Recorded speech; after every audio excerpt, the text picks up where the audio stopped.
At dusk, Elm Ridge Cemetery seems to hold its breath.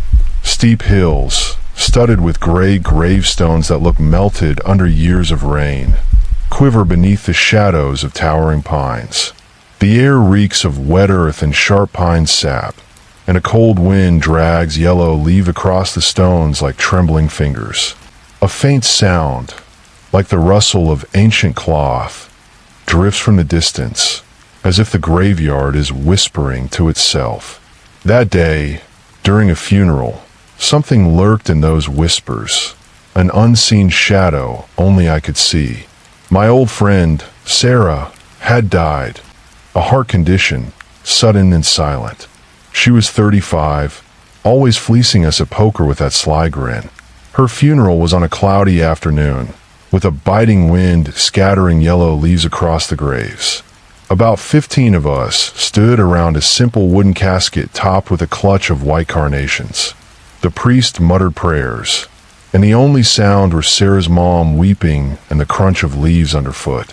I was at the back, wearing a borrowed black coat that reeked of mothballs, lost in memories of late nights with Sarah at the local bar. That's when I saw him. At first, I thought someone was just late, lingering in the distance. A man, tall and gaunt, dressed in a black suit that looked like it belonged in a museum. High collar, shiny buttons, all wrong for today. He was maybe 40 yards away, standing by a broken gravestone crusted with moss. His head was bowed, like he was staring at the dirt, but his hands, long, bony fingers, twitched in a way that made my skin crawl, like a spider curling its legs. He didn't step or sway, just stood there, his shadow stretching too long, too dark for the fading light. The wind spun leaves around his feet, but his suit didn't budge, like he was carved from another world. I rubbed my eyes, figuring it was exhaustion. I'd driven all night before this, and I was running on fumes. But when I looked again, he was still there. His head tilted slightly, not toward the casket, but toward me. My pulse spiked. I scanned the crowd. No one else seemed to notice. Sarah's mom was still crying. The priest was closing his book, and even Jenny, Sarah's friend who never missed a thing, was on her phone. I nudged Ryan, my buddy next to me, and whispered, "Who's that guy by the broken stone?" Ryan frowned, squinting where I pointed. "Luke, there's nobody there." "You good?" My throat tightened. I looked back. The man was still there, his head tilted sharper now. And for a moment, I swear his hand lifted like he was beckoning. The service ended, and people started tossing carnations onto the casket as it lowered into the earth. I couldn't tear my eyes off him. He didn't move, but his shadow, that damn shadow, seemed to stretch like a black finger crawling across the grass toward me.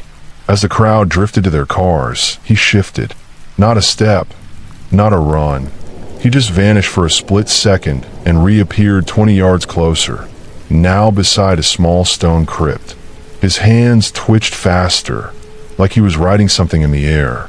His head was still tilted, and now I could see his face, or where a face should have been. There was nothing, just a smooth void, a black pit that swallowed light, with two white holes where eyes should be. Not eyes, but dead stars, cold and unblinking. My breath hitched. I grabbed Ryan. "Look at him, he's coming." Ryan snapped, "Luke, stop it. There's no one there." But I saw him, now just 10 yards away by a crooked headstone. His shadow touched my boots, and a strange cold seeped up from the ground, numbing my legs. I felt rooted, like the earth was holding me. The crowd was leaving, car engines humming, but all I could see was him. Then he reached out, not toward me, but toward Sarah's grave. A thin wisp of gray smoke curled up from the soil, twisting like a snake, and vanished into the holes of his face. I yelled and stumbled back, crashing into a headstone. When I scrambled up, he was gone. No man, no shadow, no smoke, just yellow leaves and the smell of wet earth. I ran to my truck, my hand shaking so bad I dropped the keys twice. That night, I couldn't sleep. Every time I closed my eyes, I saw that faceless void, those white holes staring through me. I told myself it was fatigue, grief, the weather. But the next day, I went back to Elm Ridge. I had to know. The cemetery was empty, just crows cawing from the pines. I found a broken gravestone where he'd stood. No footprints, no signs. But when I looked closer, there was a deep scratch on the stone, a single sharp line, like a nail had clawed it. I asked the groundskeeper, Mr. Watson. He said, "Those stones haven't been touched in years, son. But I know what I saw. Since then, I can't shake him. I've seen him twice more. Once in my truck side mirror, standing in the middle of a busy highway, that black suit and faceless void there 1 second, gone the next. Once in an abandoned parking lot, by a wall, his hands still twitching like they're writing. No one else sees him. I don't know what he is or why he's after me. But every time I feel those white holes watching, it's like a piece of my soul slips away. All I know is this: that unseen shadow is still out there, staring."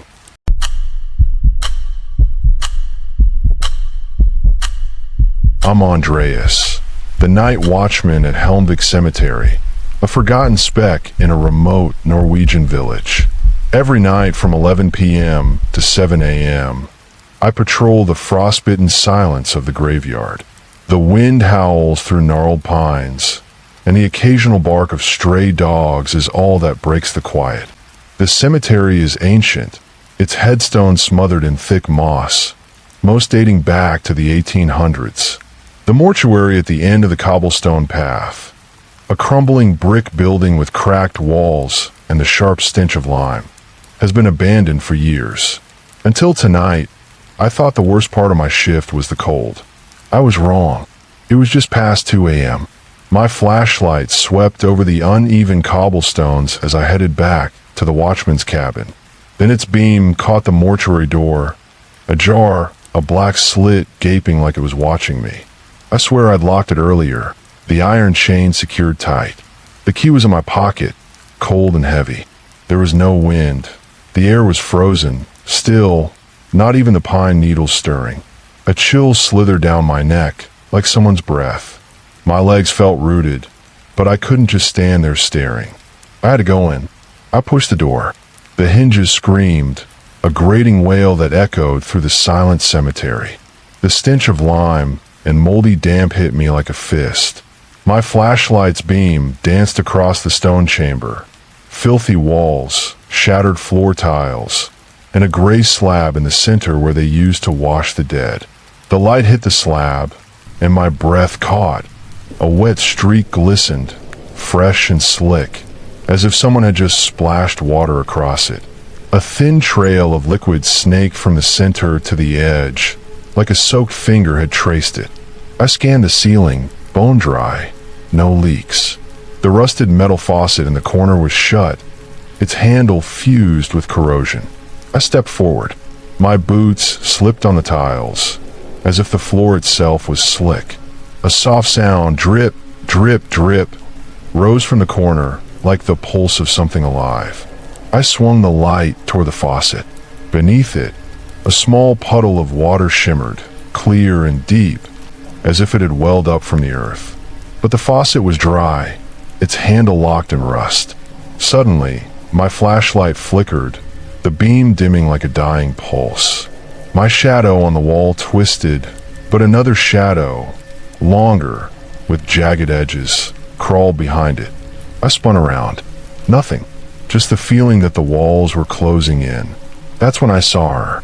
A woman, standing in the dim shadow by the faucet. Her back was to me, draped in a tattered white dress, soaked and clinging to her like a second skin. Her hair long, black, drenched, spilled to the floor like seaweed.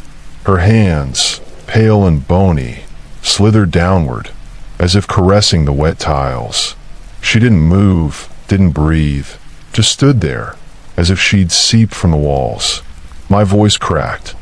"Ma'am, you shouldn't be here." She didn't turn. The dripping quickened, drip, drip, drip, like a clock gone mad. I took a step closer, but my boots snagged on something sticky. I looked down. The floor wasn't wet, yet the tiles seemed to grip me. My flashlight jittered, and her shadow on the wall spun. Not like a normal shadow, but like something crawling out of the stone. My eyes flicked to the cracked mirror above the faucet. Her reflection was there, but not the same. In the glass, her head was tilted, and her hands, now longer, with claw-like fingers, reached toward me. Her face was a black void, with two white hollows that seemed to drink the light. My heart pounded. I tried to back away, but my feet wouldn't budge. The mirror trembled.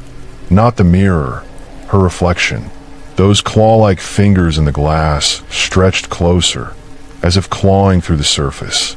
A muffled sound, like breathing underwater, swelled from every corner of the room. The real woman was still by the faucet, but now her body turned, not like a person, but like a door swinging on broken hinges. Her hair slithered across the floor, her soaked dress spreading dampness over the tiles. Then her head lifted, not toward me, but toward the slab. Her hands stretched out, and the puddle beneath the faucet rippled, as if alive. A new wet streak carved itself across the slab, untouched. My breath stopped. I screamed and lunged for the door. But as my hand grazed the handle, the door slammed shut, not with a bang, but with a heavy silence that sucked the air dry. I spun around. The woman was gone from the faucet. Now she was on the slab, lying flat, her hair pooling like ink on the floor. Her hands rose and fell slowly, as if weaving something in the air. My flashlight hit the mirror. Her reflection was still there, but standing right behind me. Those white hollows locked onto me, and a smile, a deep, gash-like split, tore across her face. A wet, squelching sound like squeezing a soaked rag came from behind me. I don't know how, but I yanked the door open and ran. The cobblestones outside were slick, as if rain had fallen, though the sky was clear. I reached my cabin and bolted the door. I didn't sleep. The dripping, drip, drip, drip, followed me, echoing inside the cabin, as if the mortuary had chased me. At dawn, I returned. The mortuary door was locked, but a wet trail snaked across the cobblestones, from the mortuary to my cabin. In my cabin, the small mirror on the wall had a fresh crack. In its reflection, for a split second, I saw those white hollows, still watching. I quit the night shift, but every night, at 2 a.m., from my house with its window facing the cemetery, I see the mortuary's yellow light flicker on. It's calling me. Yesterday, in my coat pocket, I found a scrap of white fabric, torn, soaked, like her dress. I don't know how, but I feel the mortuary still wants me, and that wet shadow is getting closer.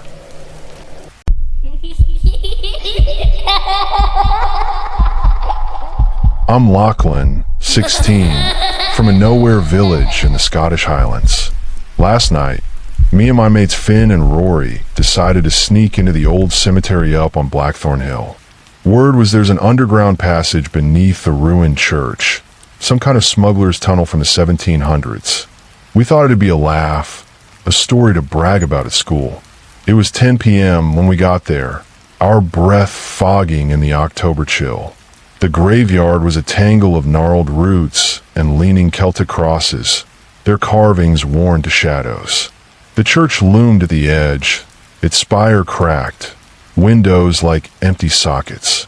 We were idiots to think it'd be fun. The air smelled of wet earth and rotting leaves.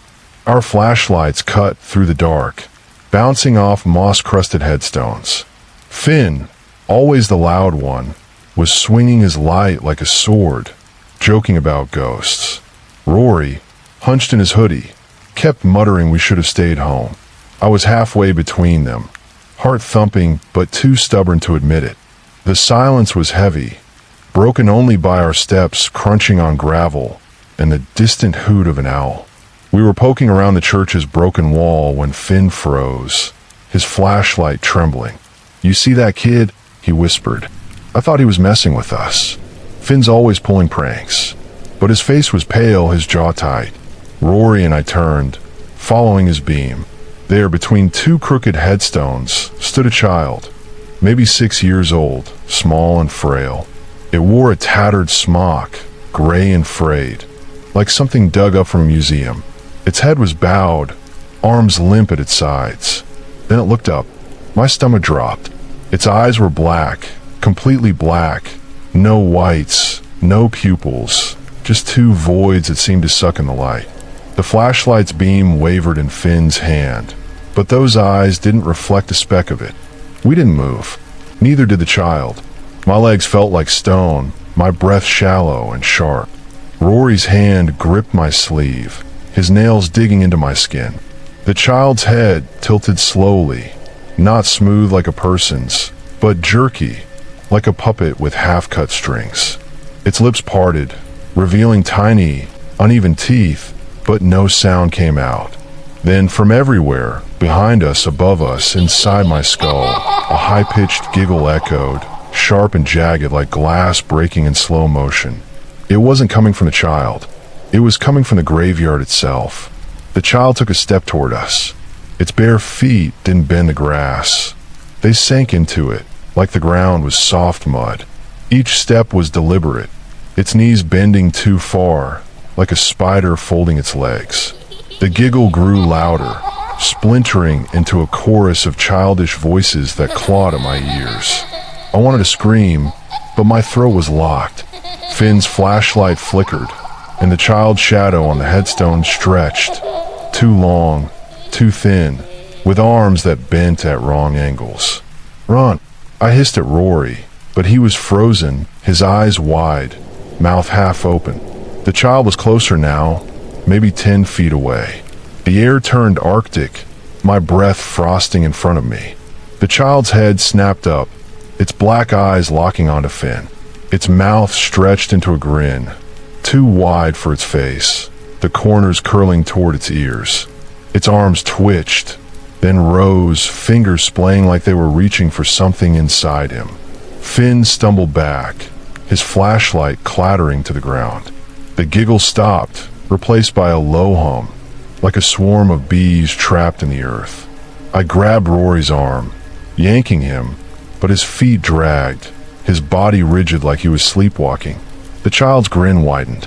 It didn't walk anymore. It glided, its feet hovering an inch above the grass, its smock fluttering though there was no wind. Its head tilted further, almost upside down, those black eyes never leaving Finn. Finn was shaking, his hands clawing at his chest, like he was trying to rip something out.